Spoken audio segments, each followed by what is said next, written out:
Ya, anak-anak, pada pertemuan hari ini kita akan membahas tentang struktur teks prosedur.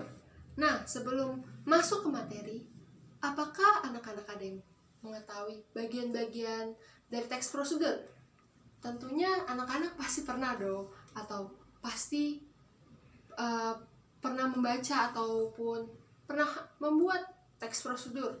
Nah, ya, Mona, apa kamu tahu bagian-bagian dari teks prosedur atau bagian-bagian dari struktur teks prosedur? Ya, betul sekali. Terdapat bagian judul yang pertama. Di setiap teks pasti terdapat judul. Itu memberikan keterangan atau dari isi teks prosedur itu apa, berisi tentang apa, cara yang digunakan atau cara melakukan apa. Biasanya dalam judul berkaitan dengan nama, benda, atau cara yang dilakukan untuk membuat sesuatu atau benda. Nah, itu dia dari teks prosedur. Lalu ada yang tahu lagi? Ya, betul sekali. Ada alat dan bahan. Dari alat dan bahan itu biasanya yang digunakan untuk membuat atau hal-hal yang harus disiapkan untuk membuat atau melakukan sesuatu yang terdapat di dalam teks prosedur itu. Lalu apakah ada yang tahu lagi bagian-bagian dari teks prosedur? Ya, betul, ada tahapan atau langkah ya. Ya, di dalam teks prosedur itu terdapat langkah-langkah yang digunakan atau yang harus dilakukan untuk melakukan atau membuat sesuatu. Nah, berikut ini Ibu akan menampilkan slide mengenai struktur dari teks prosedur.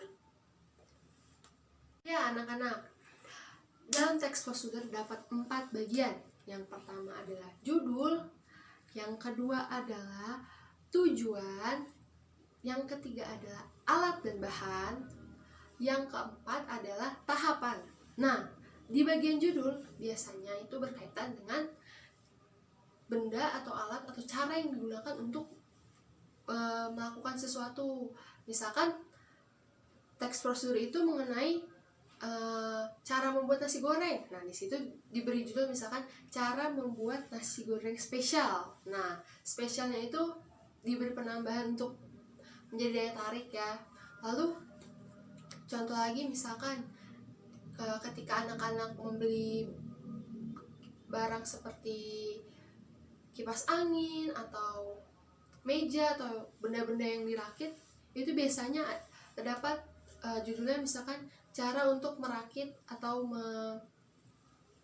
memasang meja ataupun kipas angin misalkan. Nah, itu. Lalu contoh lain, ada yang bisa memberi contoh? Ya, betul, cara memasak bubur. Ya, itu contoh dari membuat dari judul teks prosedur. Menurut anak-anak nih, bagian selanjutnya apa ya kira-kira? Nah, ini yang biasanya tergantung si pembuatnya ya, mau mencantumkan bagiannya atau enggak atau tidak. Biasa itu pada bagian tujuan. Nah, tujuan itu biasa terdapat kata pengantar yang diberikan oleh penulis. Misalkan pernyataan awal tentang alasan-alasan atau tujuan dia untuk membuat teks prosedur tersebut. Misalkan cara membuat nasi goreng. Di situ biasanya penulis memberikan keterangan atau pengantar berupa nasi goreng biasanya pada umumnya seperti apa. Itu diberi penggambaran berkaitan dengan tujuan. Misalkan nasi goreng, teks prosedur yang penulis ini tulis misalkan berkaitan dengan cara membuat nasi goreng dengan variasi-variasi lain, itu biasanya diberikan pada tujuannya. Nah, lalu yang ketiga itu ada alat dan bahan. Nah, pada alat dan bahan ini untuk teks prosedur biasanya terdapat pada teks prosedur yang berkaitan dengan proses atau cara membuat sesuatu. Misalkan cara membuat nasi goreng biasanya terdapat alat dan bahannya. Nah, terus isi dari struktur dari teks prosedur yang ketiga itu alat dan bahan. Misalkan, ya betul, tentang cara apa membuat kopi. Ya, alat dan bahan yang dibutuhkan itu pertama ya harus ada kopinya ya, kopi instan atau kopi bubuk, lalu air panas, lalu terdapat juga alat yang dibutuhkan, misalkan cangkir itu harus disiapkan ya terlebih dahulu untuk pada bagian alat dan bahan. Betul sekali. Nah, lalu pada tahap yang terakhir atau struktur yang terakhir, struktur yang terakhir itu terdapat tahapan. Nah, tahapan ini berisi tentang langkah-langkah atau urutan cara untuk melakukan prosedur yang ditulis oleh penulis.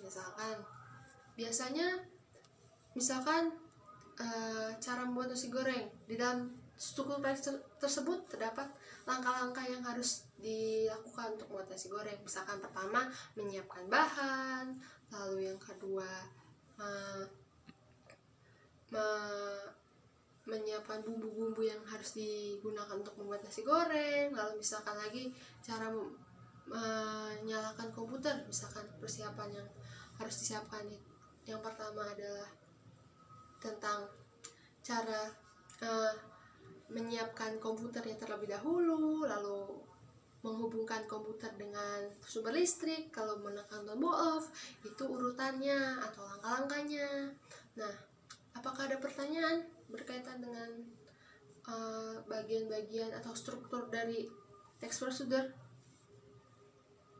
Oke, sudah paham ya? Nah, Ibu mau bertanya, menurut anak-anak nih, untuk teks prosedur, jika tahapan-tahapan dalam teks prosedur yang sudah dibuat, lalu anak-anak sekalian tidak mengikuti atau tidak menyesuaikan dengan tahapan-tahapan atau langkah-langkah yang terdapat dalam teks prosedur tersebut, nah itu misalkan tidak sesuai, apakah memiliki dampak atau akibat? Menurut anak-anak seperti apa? Ya, memiliki dampak ya, iya. Karena teks prosedur itu sudah disusun secara sistematis, di mana urutan-urutan yang sudah dibuat itu benar-benar diperhatikan dari segi untuk hasil atau tahap hasil akhir yang ingin